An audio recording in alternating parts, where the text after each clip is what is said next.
My family excluded me from the Hawaii Christmas trip at my brother's request, so I kicked him and his wife out of my house, where they lived rent-free, and ignored my parents' phone calls. Now they are begging me. It was a warm evening in July when I drove up to my parents' house for summer break after 3 years of college. These visits had fallen into a predictable pattern. Mom's overenthusiastic hugs, Dad's awkward pats on the back, and endless questions about my studies that never quite masked their disinterest. "Liam, honey," Mom called from the porch, "you're just in time for dinner, and guess who's coming over?" I didn't need to guess. My older brother, Alex, and his wife, Rachel, had made it their habit to drop by whenever I was home, as if they needed to remind everyone of their success story. Sure enough, 2 hours later, we were all seated around the dining table. Mom had pulled out her special occasion tablecloth, the one with the delicate lace trim that only saw daylight when Alex visited. "So," Alex announced, setting down his fork with that theatrical flair he'd perfected over the years, "Rachel and I have been thinking we should all go to Hawaii for Christmas." Mom literally clapped her hands like an excited schoolgirl. "Oh, that would be wonderful," Dad beamed with pride. "What a fantastic idea, sweetheart."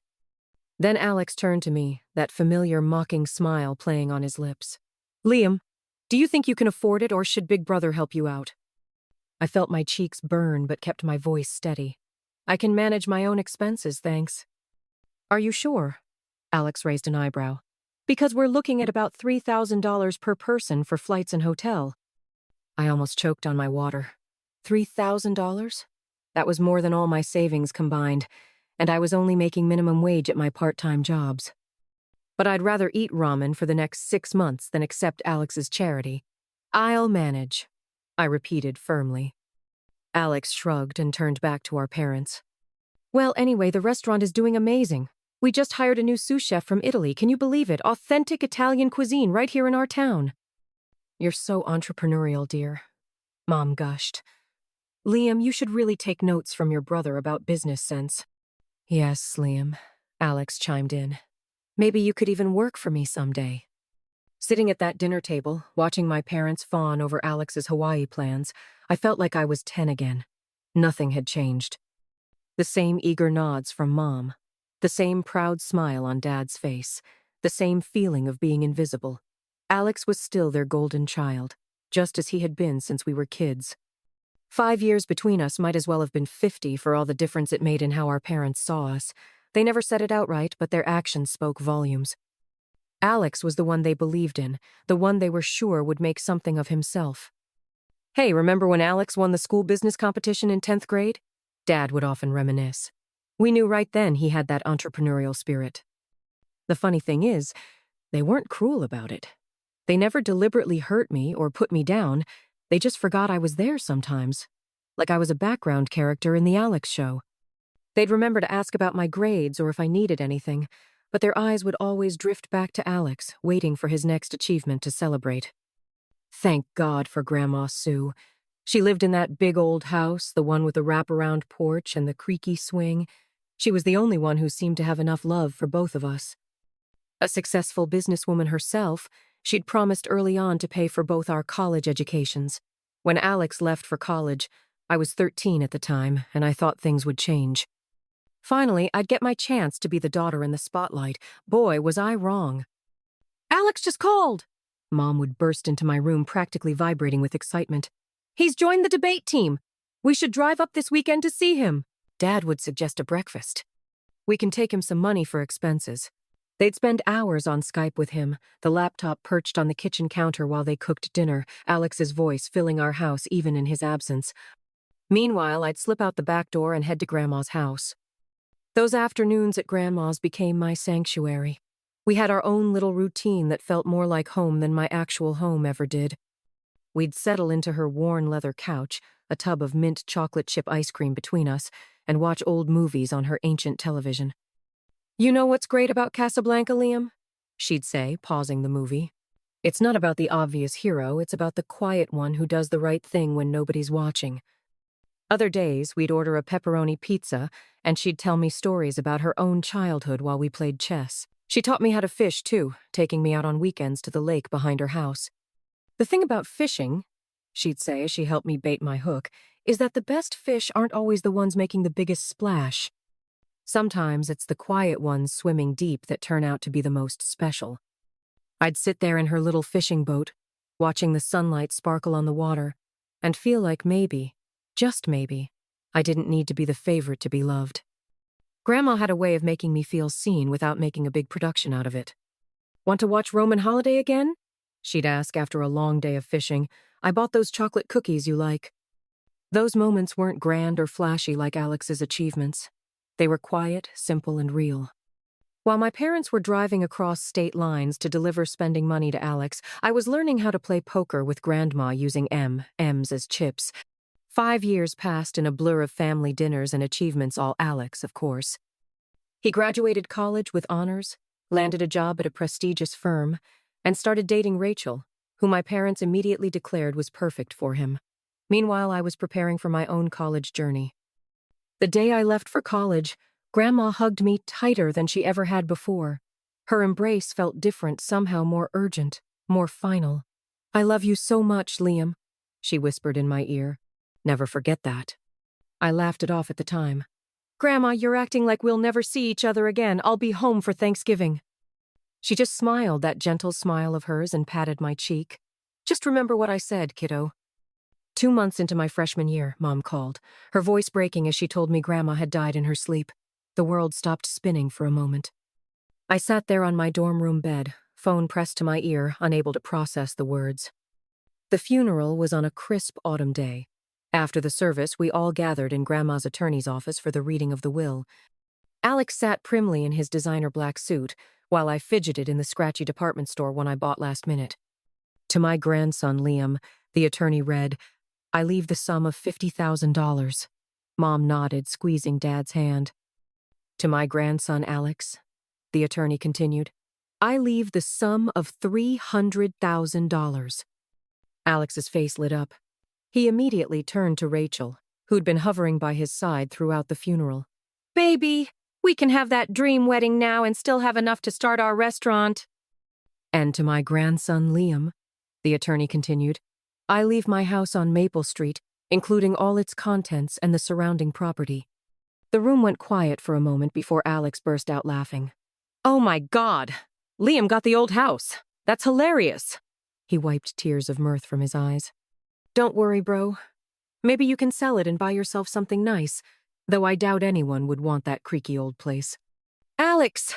Mom scolded half-heartedly, but she was already smiling at her elder son's plans. "We'll have the wedding in spring," Alex announced, completely taking over the somber moment. "Rachel and I already have the perfect business plan for an authentic Italian restaurant. This is exactly the capital we needed." True to his word, Alex threw himself into wedding planning. It was a spectacular affair: white doves, ice sculptures, a 5-tier cake, and what felt like half the town in attendance. I stood next to him in a bridesmaid dress he'd chosen, watching him marry Rachel in what Mom called the social event of the season. Before the honeymoon tan had even faded, Alex and Rachel opened their restaurant. They called it Bella Vita Beautiful Life. The local paper did a feature on them, praising the young entrepreneurs for bringing authentic Italian cuisine to our small town. Mom and Dad framed the article and hung it in their living room. Meanwhile, I tried to figure out what to do with my inheritance. The property taxes weren't insignificant, and maintaining that big old house wouldn't be cheap. After running the numbers one weekend, I thought I'd found a solution. At the next family dinner, I decided to bring it up. "I've been thinking about the house," I said, trying to sound confident as I pushed my green beans around the plate. "Since I'm at college most of the year, I could rent it out. That would help cover the taxes and maintenance." The silence that followed made me look up. Mom and Alex were exchanging one of their looks, the kind that had always meant trouble for me growing up. Alex's wife, Rachel, suddenly became very interested in her mashed potatoes. "Oh, honey," Mom said in that patronizing tone she reserved for when she thought I was being particularly dense, "why would you want to rent to strangers when your brother and Rachel need a place to live?" I blinked. Alex set down his wine glass with a delicate clink. "Well, it makes perfect sense, doesn't it? Rachel and I could use the extra space, especially now that we're running the restaurant. And obviously, you're not going to charge rent from your own brother. I mean, that would be ridiculous, right?" "Of course it would," Mom agreed immediately. "Family helps family." And just like that, they turned back to their previous conversation about the restaurant's new wine list. Dad nodded along. Alex gestured animatedly about some expensive wine he'd imported, and Rachel finally looked up from her potatoes to join in. I sat there, fork suspended halfway to my mouth, as the reality of what had just happened sank in. I could protest, of course. I could point out that it was my house, my inheritance, my decision. I could remind them that Alex and Rachel had just gotten a huge sum of money from Grandma's will while I got, well, apparently nothing. But I knew it wouldn't make any difference. They'd look at me with that mixture of disappointment and annoyance they always did when I didn't go along with their plans. Mom would sigh and remind me about family loyalty. Alex would make subtle jabs about my selfishness for weeks. Dad would give me that look, the one that said I was making things difficult for no good reason. So I did what I'd always done. I swallowed my protests along with my now cold green beans and stayed quiet. The next weekend, Alex and Rachel moved into my house. He sent me pictures of how they were updating the place. Grandma's old leather chair replaced by some modern monstrosity, her beloved fishing photos taken down to make room for framed reviews of their restaurant. While I studied for midterms in my cramped dorm room, my brother and his wife lived rent-free in my house. Every time I came home for breaks, I had to ask permission to visit what was legally my own property. Let's get back to the present. After that summer dinner, I threw myself into work with renewed determination. Between morning shifts at the campus cafe and evening hours at the study library, I barely had time to breathe. But every time I felt like giving up, I'd think about Hawaii and push myself to pick up an extra shift. When Alex called in late November, I had the money ready, $3,000, nearly every penny I'd earned over the past few months. "Send it today," he instructed. "I need to finalize the bookings." I transferred the money immediately, my hands shaking with excitement as I clicked send on the banking app. That weekend, I treated myself to a new swimsuit, nothing fancy, just a simple blue one-piece on sale. My friend Lisa let me borrow her good suitcase, the one with the wheels that actually worked. The 23rd of December arrived, crisp and cold. I showed up at my parents' house with my borrowed suitcase and new swimsuit, practically buzzing with excitement, but something felt off. Mom barely met my eyes when she hugged me, and Dad kept clearing his throat the way he did when he was uncomfortable. Then Alex and Rachel arrived. The moment they walked in, I knew something was wrong. Alex had that look on his face, the same one he'd worn when he told me he'd be living in my house rent-free. Mom and Alex exchanged glances that made my stomach twist. We sat down to dinner, and for a few minutes, there was only the sound of forks against plates. Then Alex set down his wine glass and cleared his throat. "We need to discuss something," he announced. "The restaurant, well, we've hit a rough patch. The numbers aren't what we projected." Mom reached over and squeezed his hand supportively. I noticed she already knew what was coming. "We've had to make some tough decisions," Alex continued, his voice dripping with fake regret. "We've had to cut some expenses, including our contribution to the Hawaii trip budget." My fork froze halfway to my mouth. "So," he went on, gesturing between himself, Rachel, and our parents, "we've all discussed it. And we think the best solution is for Liam to sit this one out." The room started spinning. "But I already paid my share," I managed to say. "Yes, well," Alex smiled, that condescending smile I knew so well. "That money will help cover the rest of our expenses. We couldn't possibly cancel on everyone, and Rachel and I never even had a proper honeymoon because we went straight into the restaurant business." I looked at Mom and Dad, waiting for them to say something, to object to this insanity. But they just sat there, Mom still patting Alex's hand, Dad studying his plate as if it held the secrets of the universe. "I paid my share," I said again, my voice shaking. $3,000. That was all my savings. "Liam," Mom snapped, her tone sharp enough to make me flinch. "Family helps family. Alex and Rachel are going through a difficult time with the restaurant. The least you can do is be understanding." "Understanding?" I whispered. "Yes, understanding. Besides, someone needs to watch the house while we're gone." Mom turned back to Alex. "Now, about the hotel arrangements." I stood up so abruptly my chair scraped against the floor. Nobody even looked up. I climbed the stairs to my old bedroom, the sounds of their cheerful conversation floating up behind me. They continued chatting and laughing as if they hadn't just stolen my money and crushed my dreams. Lying in my childhood bed that night, staring at the glow-in-the-dark stars Grandma had helped me stick on the ceiling years ago, I made my decision. The next morning I played my part perfectly. I stood on the front porch smiling and waving as they loaded their luggage into 2 waiting taxis. "Don't forget to water Mom's plants," Alex called out, adjusting his designer sunglasses. "And check the mail every day," Mom added. "Don't worry about a thing," I assured them, still smiling. Alex leaned out the taxi window. "I'll send you lots of photos, so you won't feel left out." He laughed as if he'd just made the funniest joke. I kept waving until both taxis disappeared around the corner. Then I walked straight to my car and drove to Grandma's house.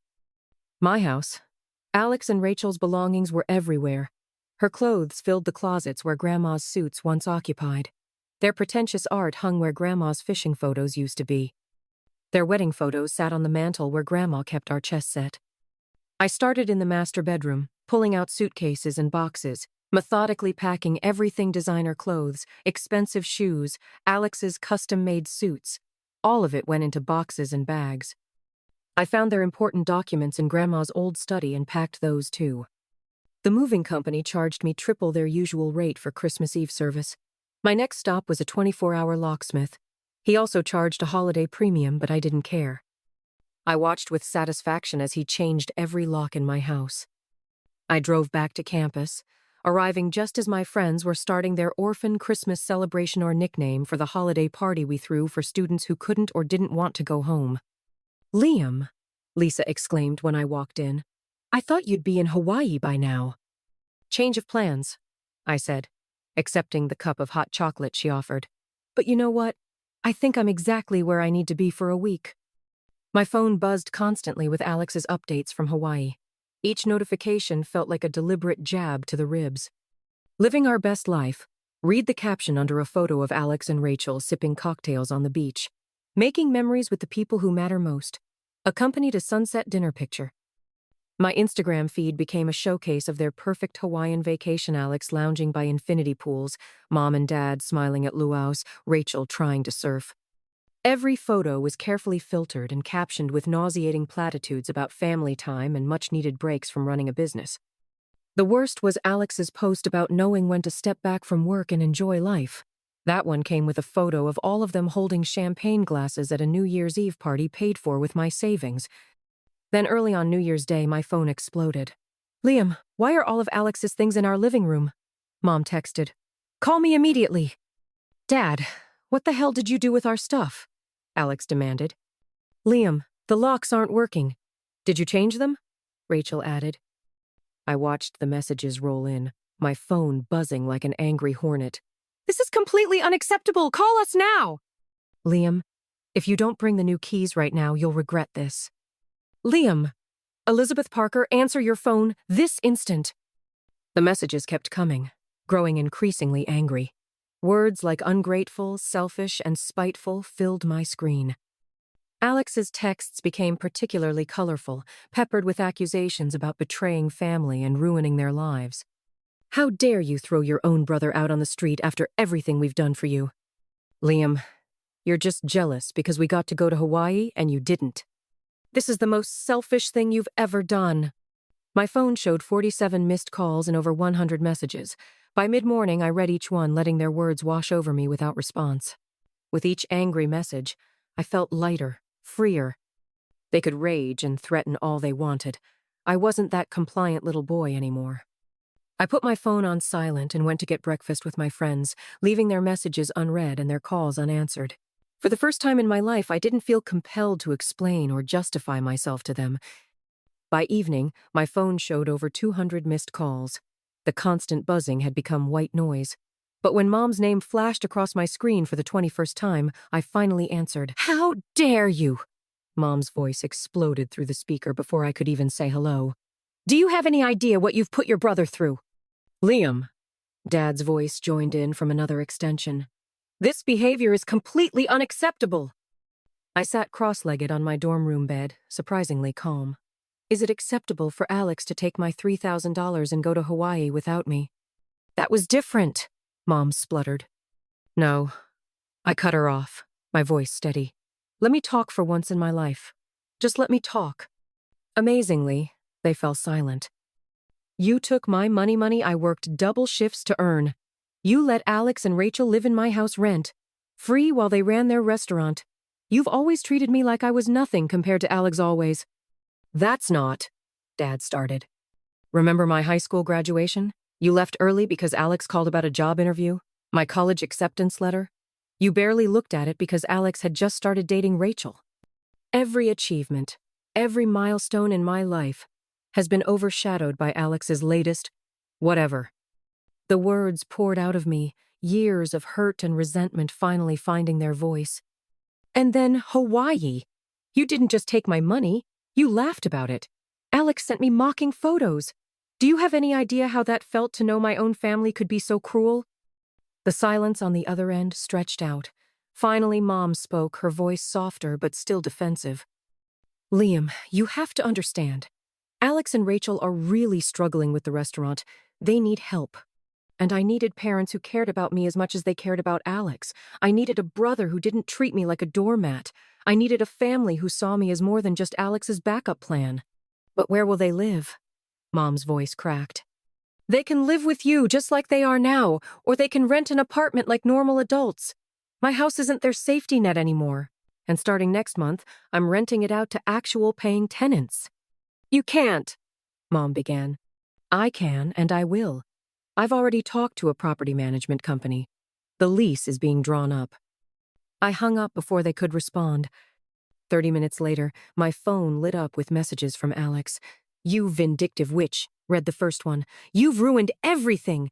I hope you're happy now that you've destroyed our lives. Each message was nastier than the last stream of vitriol that would have devastated me a year ago. Now, I just turned off my phone and went to sleep. That was a year ago. I'm in my senior year now, and I haven't spoken to any of them since. Through the family grapevine, I hear things. The restaurant finally went under completely. Alex and Rachel are still living with our parents, supposedly regrouping before their next venture. Meanwhile, the property management company I hired found excellent tenants for Grandma's house. The rent they pay covers taxes, with enough left over to build a decent savings account. I'm careful with the money. I think Grandma would be proud of that. Sometimes, usually late at night when I can't sleep, I wonder if we'll ever reconcile, if Mom will ever understand why I did what I did, if Alex will ever see me as an equal rather than a convenience, if Dad will ever stand up for me the way he always stood up for Alex. But then I remember that day in Hawaii when they were all drinking champagne with my money, and I realized something. I don't need their understanding anymore. I don't need their approval or their love or their acceptance. What I need, what I finally have is my self-respect.